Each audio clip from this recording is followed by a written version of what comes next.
ಆತ್ಮೀಯ ವಿದ್ಯಾರ್ಥಿಗಳೇ, ಆರಾಧ್ಯ tutorial digital classes YouTube ಚಾನಲ್ಗೆ ತಮಗೆಲ್ಲರಿಗೂ ಸ್ವಾಗತ. ಕರ್ನಾಟಕ ಶಾಲಾ ಪರೀಕ್ಷಾ ಮತ್ತು ಮೌಲ್ಯ ನಿರ್ಣಯ ಮಂಡಳಿ ಬೆಂಗಳೂರು ವತಿಯಿಂದ ಮೌಲ್ಯಾಂಕನ ಮಾರ್ಚ್ 2024 ಮಾದರಿ ಪ್ರಶ್ನೆ ಪತ್ರಿಕೆ ಉತ್ತರಗಳನ್ನು ನೋಡೋಣ. 5ನೇ ತರಗತಿ ಗಣಿತ ಕನ್ನಡ ಮಾಧ್ಯಮ. ಒಟ್ಟು ಅಂಕಗಳು 40, ಸಮಯ 2 ಗಂಟೆ. ಈ ಪ್ರಶ್ನೆ ಪತ್ರಿಕೆಯ ಉತ್ತರವನ್ನು ನೋಡೋಣ. ಪ್ರಶ್ನೆ 1, 1ರಿಂದ 12ರವರೆಗಿನ ಪ್ರಶ್ನೆಗಳಿಗೆ ನೀಡಲಾಗಿರುವ 4 ಆಯ್ಕೆಗಳಲ್ಲಿ ಸೂಕ್ತವಾದ ಉತ್ತರವನ್ನು ಆರಿಸಿ ನಿಗದಿಪಡಿಸಿರುವ ಸ್ಥಳದಲ್ಲಿ ಕ್ರಮಾಕ್ಷರದೊಂದಿಗೆ ಉತ್ತರವನ್ನು ಬರೆಯಿರಿ. ಮೊದಲನೇ ಪ್ರಶ್ನೆಯಲ್ಲಿ ಯಾವುದಾದರೂ ಒಂದು ಸಂಖ್ಯೆ ಮತ್ತು 0ಯನ್ನು ಗುಣಿಸಿದಾಗ ದೊರೆಯುವ ಗುಣಲಬ್ಧ. ಒಂದು ಸಂಖ್ಯೆ 8 ಅನ್ನೋದು ಗುಣಿಸ್ತೀನಿ, 8 ಗುಣಿಲೆ 0 0 ಅಂತೇಳಿ ಬಂತು. 11 ಗುಣಿಲೆ 0 ಅಂತೇಳಿ ಮಾಡಿದಾಗ 0 ಅನ್ನೋದು ಬರ್ತದೆ. ಹಾಗಾಗಿ ಉತ್ತರ 0. ಇಲ್ಲಿ ಉತ್ತರ ಯಾವ ರೀತಿ ಬರೀಬೇಕಂದ್ರೆ ಆಪ್ಷನ್ ಡಿ ಅನ್ನು ಬರ್ದು 0 ಅಂತೇಳಿ ಬರೀಬೇಕು. ಇವುಗಳಲ್ಲಿ 4 ಗುಣಿಲೆ 2 ಪ್ರತಿನಿಧಿಸುವ ಚಿತ್ರ ಯಾವುದು ಅಂತೇಳಿ ಕೊಟ್ಟಿದ್ದಾರೆ. ಇಲ್ಲಿ ಆಪ್ಷನಲ್ಲಿ ಸ್ವಲ್ಪ ತಪ್ಪಾಗಿದೆ. ಇಲ್ಲಿ ಚಿಹ್ನೆ, ಇಲ್ಲಿ ಗುಣಾಕಾರ ಚಿಹ್ನೆಯನ್ನು ಬೇಕು. 4 ಗುಣಿಲೆ 2 ಅನ್ನೋದು ಆಪ್ಷನ್ ಇದು ಎ ಅನ್ನೋದು ಸರಿಯಾಗಿ ಉತ್ತರ ಆಯ್ತದ. ಉಳಿದಿದ್ದೆಲ್ಲ ತಪ್ಪಾಗಿದೆ. 2 ಗುಣಿಲೆ 2 ಅಂತ ಹೇಳ್ತದೆ. ಇದು 4 + 4 4 ಗುಣಿಲೆ 4. ಹಾಗಾಗಿ ಎರಡನೇ ಸರಿಯಾದ ಉತ್ತರ ಏನಾಯ್ತು ಅಂತಂದ್ರೆ ಆಪ್ಷನ್ ಎ. ಇಲ್ಲಿ ಚಿಹ್ನೆಯನ್ನು ಚೇಂಜ್ ಆಗಬೇಕು ಪ್ರಶ್ನೆ ಪತ್ರಿಕೆಯಲ್ಲಿ. 3ನೇ ಪ್ರಶ್ನೆ, ಭಾಗಾಕಾರವೆಂದರೆ ಪುನರಾವರ್ತಿತ ವ್ಯವಕಲನ ಅಂತೇಳಿ ಕರೀತಾರೆ. ಪುನರಾವರ್ತಿತ ವ್ಯವಕಲನ, ಇಲ್ಲಿ ಸರಿಯಾದ ಉತ್ತರ ಆಪ್ಷನ್ ಬಿ ವ್ಯವಕಲನ. ವ್ಯವಕಲನ ಅಂದ್ರೆ ಇಲ್ಲಿ 124 ಅಂತೇಳಿ ತಗೋತೀನಿ. ಭಾಗಿಲೆ 2ರಿಂದ ಭಾಗಿಸಿದಾಗ 2 6 12 0 0 ಬಂತು. 4 ಇಳಿಸ್ಕೊಂಡೆವು. 2 2 4. ಇಲ್ಲಿ ಮೈನಸನ್ನು ಮಾಡ್ತೀವಲ್ಲ, ಪ್ರತಿ ಸರಿ ಮೈನಸ್ ಮಾಡ್ತೀವಲ್ಲ. ಹಾಗಾಗಿ ಪುನರಾವರ್ತಿತ ವ್ಯವಕಲನಕ್ಕೆ ಏನಂತ ಕರಿತೀನೋ ಭಾಗಾಕಾರ. 4ನೇ ಪ್ರಶ್ನೆ ನೋಡೋಣ. 35,765 ಸಾವಿರದ ಸ್ಥಾನಕ್ಕೆ ಅಂದಾಜಿಸಿ. ಸಾವಿರದ ಸ್ಥಾನ ಇಲ್ಲಿ 5 ಇದೆ, ಅದಾದ ನಂತರ 7 ಅಂತ ಹೇಳಿದೆ. ಹಾಗಾಗಿ 36,000 ಅನ್ನೋದು ಏನು ಬರ್ತದೆ ಇಲ್ಲಿ ಉತ್ತರ. ಇಲ್ಲಿ 35,765 ಅನ್ನೋದಿದೆ. ಸಾವಿರದ ಸ್ಥಾನದ ನಂತರ ಸಂಖ್ಯೆ 7 ಇದೆ. ಒಂದು ವೇಳೆ 35,465 ಅಂತೇಳಿ ಇರ್ತಿತ್ತು ಅಂತಂದ್ರೆ ಇದು ಬರೀ 35,000 ಅಂತೇಳಿ ಆಗ್ತಿತ್ತು ಉತ್ತರ. ಇಲ್ಲಿ ಏನಿದೆ 7 ಇದೆ. ಹಾಗಾಗಿ 36,000. ಮುಂದಿನ ಒಂದು ಸಂಖ್ಯೆಯನ್ನು ತಗೊಳ್ತೀವಿ. ಆಪ್ಷನ್ ಎ 36,000 ಅನ್ನೋದು ಸರಿಯಾದ ಉತ್ತರ. 5ನೇ ಪ್ರಶ್ನೆ, MN ರೇಖಾಖಂಡದ ಮೇಲೆ MTಯು ಪ್ರತಿನಿಧಿಸುವ ದಶಮಾಂಶ ಭಿನ್ನರಾಶಿ. MN ಅಂತಂದ್ರೆ 10 ಆಗಿದೆ. 10 ಭಾಗಗಳಿವೆ. MT ಎಮ್ದಿಂದ ಟಿ ವರೆಗೆ ಎಷ್ಟು? 1 2 3 4 4 4 ಭಾಗಿಲೆ 10 ಮಾಡಿದಾಗ 0.4 ಅನ್ನೋದು ಬಂತು. ಆಪ್ಷನ್ ಬಿ ಸರಿಯಾದ ಉತ್ತರ. ಬಿ 0.4 ಸರಿಯಾದ ಉತ್ತರ. 0.43ರಲ್ಲಿ 3ರ ಸ್ಥಾನ ಅಂತ ಹೇಳಿ ಕೇಳಿದ್ದಾರೆ. ಇಲ್ಲಿ ಶತಾಂಶ ಅನ್ನೋದು ಬರ್ತದ. ಆಪ್ಷನ್ ಎ ಸರಿಯಾದ ಉತ್ತರ ಶತಾಂಶ. ಇಲ್ಲಿ ತಾವು ತಿಳ್ಕೊಳ್ಬೇಕು, ದಶಮಾಂಶ ಆದ ನಂತರ ಮೊದಲನೇ ಸ್ಥಾನ 1/10 ಅಂತೇಳಿ ಬಂದ್ರೆ ದಶಾಂಶ ಅಂತೇಳಿ ಕರಿತೇವೆ. 1/100 ಅಂತೇಳಿ ಬಂದ್ರೆ 1/100 ಅಂತೇಳಿ ಬರೋದು ಶತಾಂಶ, ಸಹಸ್ರಾಂಶ ಅಂತೇಳಿ ಬರ್ತದೆ.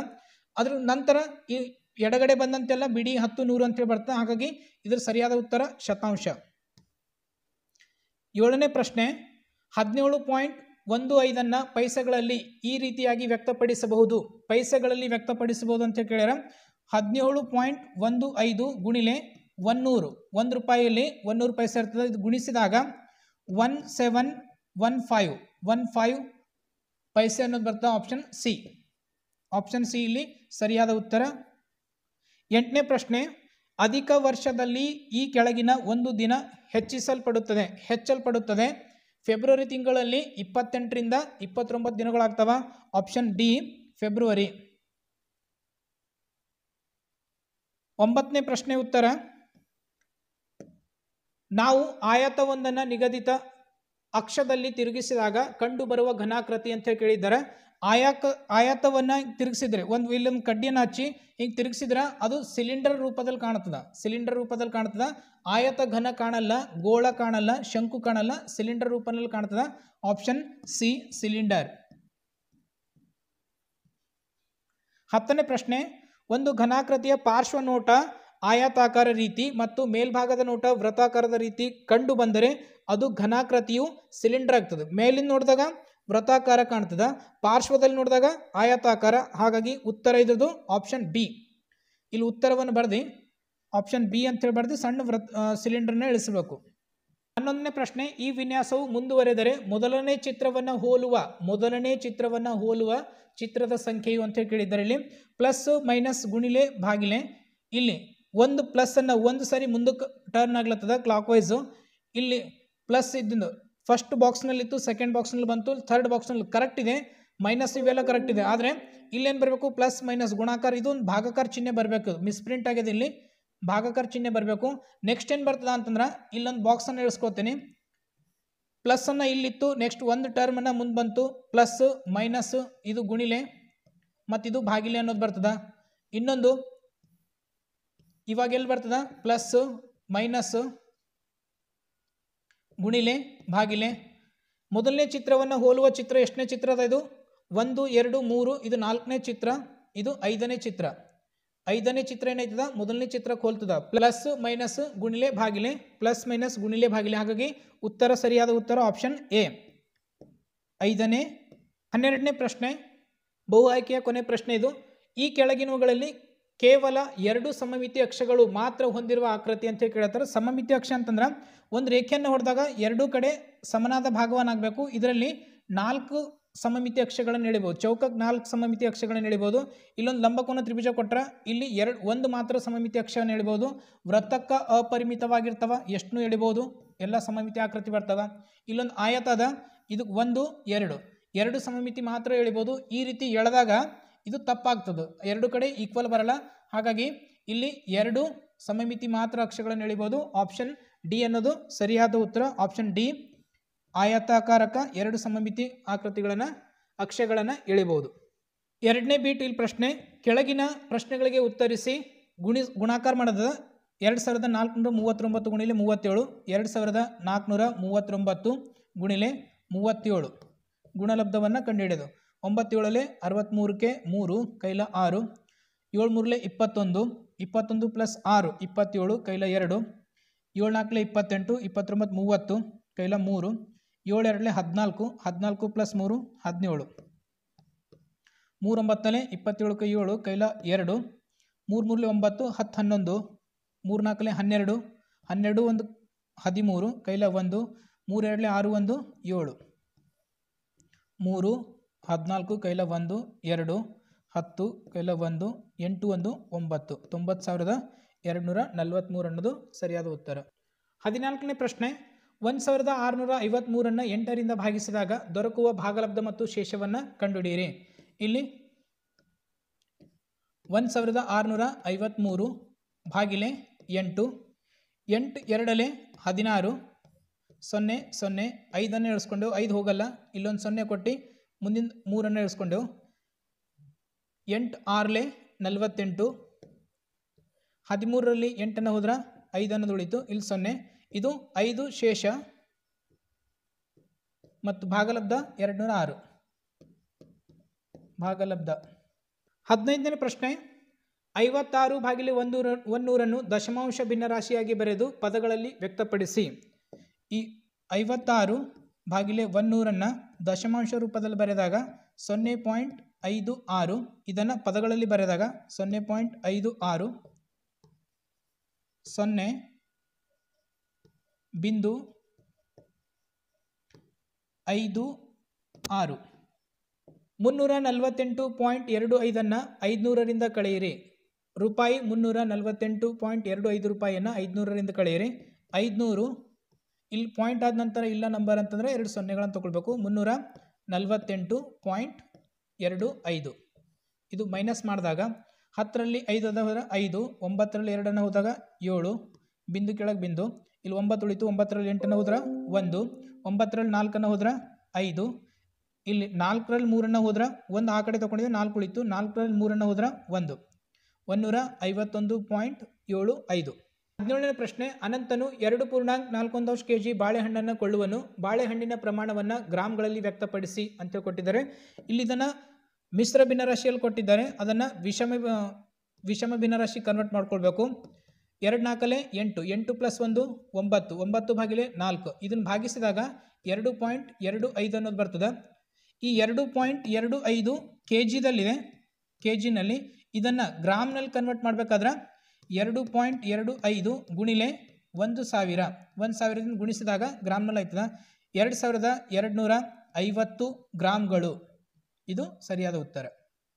19ನೇ ಪ್ರಶ್ನೆ, 8 ತಂಬಿಗೆ ನೀರು ಹಾಕಿ ಒಂದು ಪಾತ್ರೆಯನ್ನು ತುಂಬಿಸಲಾಗಿದೆ. ಆ ಪಾತ್ರೆಯಲ್ಲಿ 5 ಲೀಟರ್ 600 ಮಿಲಿಲೀಟರ್ ನೀರು ತುಂಬಿದ್ದರೆ ತಂಬಿಗೆಯಲ್ಲಿನ ನೀರಿನ ಪ್ರಮಾಣ ಎಷ್ಟು ಅಂತ ಕೇಳಿದ್ದಾರೆ. ಇಲ್ಲಿ 5 ಲೀಟರ್ ಮತ್ತು 600 ಮಿಲಿಲೀಟರ್ ಅಂತ ಹೇಳಿ ಕೊಟ್ಟಿದ್ದಾರೆ. ಇದನ್ನು ನಾವು 2 ಮಿಲಿಲೀಟರ್ ಕನ್ವರ್ಟ್ ಮಾಡಿದಾಗ 5 ಗುಣಿಲೆ 1000 ಪ್ಲಸ್ ಇದು 600 ಮಿಲಿಲೀಟರ್ ಎರಡನ್ನು ಕೂಡಿಸಿದಾಗ 5600 ಮಿಲಿಲೀಟರ್ ಅಂತ ಹೇಳಾಯಿತು. ಇದು 8ರಿಂದ ಭಾಗಿಸಬೇಕು. 5600 ಭಾಗಿಲೆ 8 8 7 56 ಇದು 0 0 2 ಸೊನ್ನೆಗಳನ್ನು ಇಲ್ಲಿರಿಸ್ಕೊಂಡು ಇದು 0 ಅಂದ್ರೆ 700 ಒಂದು ತಂಬಿಗೆಯಲ್ಲಿ ಎಲ್ಲಿನ ನೀರಿನ ಪ್ರಮಾಣ 700 ಮಿಲಿಲೀಟರ್. 19ನೇ ಪ್ರಶ್ನೆ, 3 ಗಂಟೆ 50 ನಿಮಿಷ 30 ಸೆಕೆಂಡ್ಗಳನ್ನು 2 ಗಂಟೆ 15 ನಿಮಿಷ 50 ಸೆಕೆಂಡ್ಗೆ ಕೂಡಿಸಿ. ಇದರ ಪರಿಹಾರವನ್ನು ನೋಡೋಣ. 3 ಗಂಟೆ 50 ನಿಮಿಷ ಮತ್ತು 30 ಸೆಕೆಂಡ್ಗಳು 2 ಗಂಟೆ 15 ನಿಮಿಷ 50 ಸೆಕೆಂಡ್ ಕೂಡಿಸಿ ಅಂತೇಳಿ ಕೇಳಿದ್ದಾರೆ. ಎರಡನ್ನು ಕೂಡಿಸಿದಾಗ ಇದು 80 ಆಗ್ತದೆ. ಆದರೆ ಇಲ್ಲಿ ನಾವು ಎಷ್ಟು ತಗೋಬೇಕು? 80 ಮೈನಸ್ 60 ಅಂದ್ರೆ 20. ಇಲ್ಲಿ 20 ಅಂತೇಳಿ ಬರ್ಕೊಳ್ಬೇಕು. ಯಾಕಂತಂದ್ರೆ 60 ನಿಮಿಷ ಆದ ನಂತರ 60 ಸೆಕೆಂಡ್ ಆದ ನಂತರ 1 ನಿಮಿಷ ಜಾಸ್ತಿ ಆಗ್ತದೆ. ಇವೆರಡು ಕೂಡಿಸಿದಾಗ 66 ಅಂತೇಳಿ ಆಗ್ತದೆ. 1 ಗಂಟೆ ಜಾಸ್ತಿ ಆಯಿತು. ಇಲ್ಲಿ ಎಲ್ಲವನ್ನು ಕೂಡಿಸಿದಾಗ 6 ಗಂಟೆ 6 ನಿಮಿಷ 20 ಸೆಕೆಂಡು 6 ಗಂಟೆ 6 ನಿಮಿಷ 20 ಸೆಕೆಂಡು. ಕನ್ಫ್ಯೂಷನ್ ಮಾಡ್ಕೊಳ್ಳೋಕೆ ಹೋಗ್ಬಾರ್ದು ಮಕ್ಕಳೇ. ಇಲ್ಲಿ ಟೋಟಲ್ 80 ಸೆಕೆಂಡ್ ಆಯಿತು. ಪ್ರತಿ 60 ಸೆಕೆಂಡ್ಗೆ 1 ನಿಮಿಷ ಆಗ್ತದೆ. 1 ನಿಮಿಷ ನಾವು ಕೈಲ ತೊಗೊಂಡೆವು. ಇನ್ನು ಉಳಿತೆಷ್ಟು 20 ಸೆಕೆಂಡನ್ನು ಉಳಿತು. ಆ 20 ಸೆಕೆಂಡ್ ಇಲ್ಲೇ ಬರ್ಕೊಂಡಿನಿ. ಇಲ್ಲಿ ಎಲ್ಲವನ್ನು ಕೂಡಿಸಿದಾಗ 66 ನಿಮಿಷ ಆಗ್ತದೆ. 66 ನಿಮಿಷ 60 ನಿಮಿಷಕ್ಕೆ 1 ಗಂಟೆ ಆಗ್ತದೆ. ಆ 1 ಗಂಟೆವನ್ನು ಕ್ಯಾರಿ ತೊಗೊಂಡಿನಿ ನಾನು. ಎಲ್ಲವನ್ನು ಕೂಡಿಸಿದಾಗ 6 ಗಂಟೆ 6 ನಿಮಿಷ 20 ಸೆಕೆಂಡ್ಗಳು. 6 ಗಂಟೆ 6 ನಿಮಿಷ ಮತ್ತು 20 ಸೆಕೆಂಡ್ಗಳು.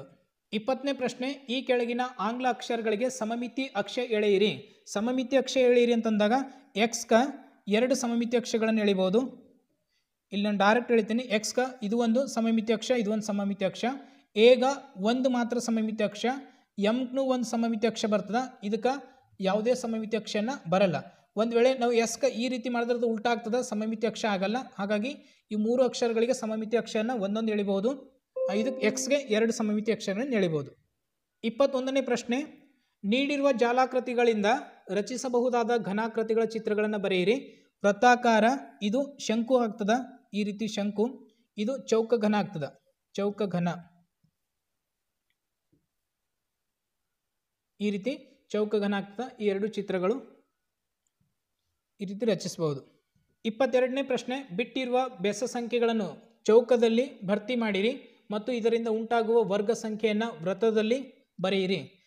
ಬೆಸ ಸಂಖ್ಯೆ ಅಂತ ಕೇಳಿದರೆ ಮೊದಲನೇ ಬೆಸ ಸಂಖ್ಯೆ 1, 3, ಅದಾದ ನಂತರ 5. ಇವೆಲ್ಲವನ್ನು ಕೂಡಿಸಿದಾಗ ಒಂದು ವರ್ಗ ಸಂಖ್ಯೆ ಆಗ್ತದೆ. 1 + 3 4, 4 + 5 9, 9 + 7 16, 16 ಅನ್ನೋದು ಒಂದು ವರ್ಗ ಸಂಖ್ಯೆ. ಅದೇ ರೀತಿ ಇಲ್ಲಿ 3, 5 ಇದೆ, 7. ಇವೆಲ್ಲವನ್ನು ಕೂಡಿಸಿದಾಗ 25 ಅಂತೇಳಿ ಬರ್ತದೆ. 1 + 3 4, 4 + 5 9, 9 + 7 16, 16 + 9 25. ವರ್ಗ ಸಂಖ್ಯೆಯನ್ನು ವೃತ್ತಾಕಾರದಲ್ಲಿ ಬರಿಬೇಕು, ಚೌಕದಲ್ಲಿ ಬೆಸ ಸಂಖ್ಯೆಗಳನ್ನು ಬರಿಬೇಕು. 23ನೇ ಪ್ರಶ್ನೆಯಲ್ಲಿ 40 ವಿದ್ಯಾರ್ಥಿಗಳಿರುವ ತರಗತಿಯೊಂದನ್ನು ಚಟುವಟಿಕೆಯೊಂದಕ್ಕಾಗಿ ತಲಾ 4 ವಿದ್ಯಾರ್ಥಿಗಳಂತೆ ಗುಂಪು ಮಾಡಲಾಗಿದೆ. ಚಟುವಟಿಕೆಯನ್ನು ನಿರ್ವಹಿಸಲು ಪ್ರತಿ ಗುಂಪಿಗೆ 3 ಮೀಟರ್ ಅಳತೆಯ ಹಗ್ಗ ಬೇಕಾಗಿದೆ. ಹಾಗಾದರೆ ಇಡೀ ತರಗತಿಗಾಗಿ ಎಷ್ಟು ಅಳತೆಯ ಹಗ್ಗ ಬೇಕಾಗುತ್ತದೆ? ಇದರ ಪರಿಹಾರವನ್ನು ನೋಡೋಣ. ಒಟ್ಟು ವಿದ್ಯಾರ್ಥಿಗಳೆಷ್ಟು? 40 ವಿದ್ಯಾರ್ಥಿಗಳು. ಒಟ್ಟು ವಿದ್ಯಾರ್ಥಿಗಳು 40 ವಿದ್ಯಾರ್ಥಿಗಳಿವೆ ತರಗತಿಯಲ್ಲಿ. ತರಗತಿಯೊಂದನ್ನು ಚಟುವಟಿಕೆ ತಲಾ 4 ವಿದ್ಯಾರ್ಥಿಗಳಂತೆ 4 ವಿದ್ಯಾರ್ಥಿಗಳನ್ನೊಂದು ಗುಂಪು ಮಾಡಬೇಕಾಗಿದೆ. 4 ವಿದ್ಯಾರ್ಥಿಗಳ ಗುಂಪು ಎಷ್ಟು ಗುಂಪುಗಳಾಯ್ತವ ಅಂದ್ರೆ 40 / 4, 4 10 40 ಅಂದ್ರೆ 10 ಗ್ರೂಪ್ಗಳದು. ಟೋಟಲ್ 10 ಗ್ರೂಪ್ ಅದು. ಪ್ರತಿ ಗುಂಪಿಗೆ 3 ಮೀಟರ್ ಹಗ್ಗವನ್ನು ಬೇಕು. ಹಾಗಾದರೆ 10 ಗುಂಪಿಗೆ ಬೇಕಾಗುವ ಒಟ್ಟು ಹಗ್ಗ, 10 ಗುಂಪುಗಳಿಗೆ ಬೇಕಾಗುವ ಹಗ್ಗ 10 × 3 ಮೀಟರ್ ಎಷ್ಟಾಯ್ತದೆ ಇದು 30 ಮೀಟರ್ ಟೋಟಲ್ 30 ಮೀಟರ್ ಹಗ್ಗವನ್ನು ಬೇಕಾಗ್ತದೆ 24ನೇ ಪ್ರಶ್ನೆ ಪರಿಹಾರವನ್ನು ನೋಡೋಣ ಪರಿಹಾರ ಒಂದು ರೈಲು ಗಾಡಿಯು 1 ಗಂಟೆಯಲ್ಲಿ ಚಲಿಸಿದ ದೂರ ರೈಲು ಗಾಡಿಯು 1 ಗಂಟೆಯಲ್ಲಿ ಚಲಿಸಿದ ದೂರ 225 ಕಿಲೋಮೀಟರ್ ಹಾಗಾದರೆ ಒಂದು ದಿನದಲ್ಲಿರುವ ಗಂಟೆಗಳು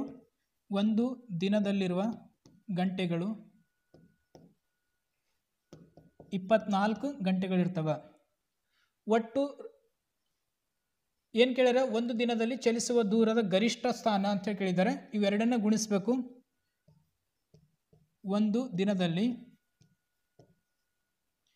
ರೈಲು ಚಲಿಸಿದ ದೂರ ಎರಡನ್ನ ಗುಣಿಸಬೇಕಿಲ್ಲಿ 225 ಗುಣಿಲೆ 24 4 5 20 ಕೈಲ 2 4 2 8 2 10 ಕೈಲ 1 4 2 8 1 9 5 2 10 ಕೈಲ 1 2 4 1 5 2 2 4 0 0 14 ಕೈಲ 1 5400 ಕಿಲೋಮೀಟರ್ ಈ 5400 ಕಿಲೋಮೀಟರ್ ಅಂತ ಹೇಳಿದೆ ಇದನ್ನು ಅಂದಾಜು ಅಂತ ಹೇಳಿ ಕೇಳಿದ್ದಾರೆ ಅಂದಾಜು ಬೆಲೆಗೆ ಸಮೀಪಿಸಿ ಅಂತಂದಾಗ 5000 ಕಿಲೋಮೀಟರ್ ಅಂತ ಹೇಳಿ ಆಗ್ತದೆ ಉತ್ತರ 5000 ಕಿಲೋಮೀಟರ್ ಇಲ್ಲಿಯವರೆಗೆ 5ನೇ ತರಗತಿಯ ಮೌಲ್ಯಾಂಕನ ಪರೀಕ್ಷೆ 2024 ಮಾದರಿ ಪ್ರಶ್ನೆ ಪತ್ರಿಕೆಯ ಎಲ್ಲ ಉತ್ತರಗಳನ್ನು ನೋಡಿದ್ದೇವೆ ವಿಡಿಯೋನ ಇಷ್ಟ ಆದರೆ ಲೈಕ್ ಮಾಡಿ ಶೇರ್ ಮಾಡಿ ಸಬ್ಸ್ಕ್ರೈಬ್ ಮಾಡಿ ಧನ್ಯವಾದಗಳು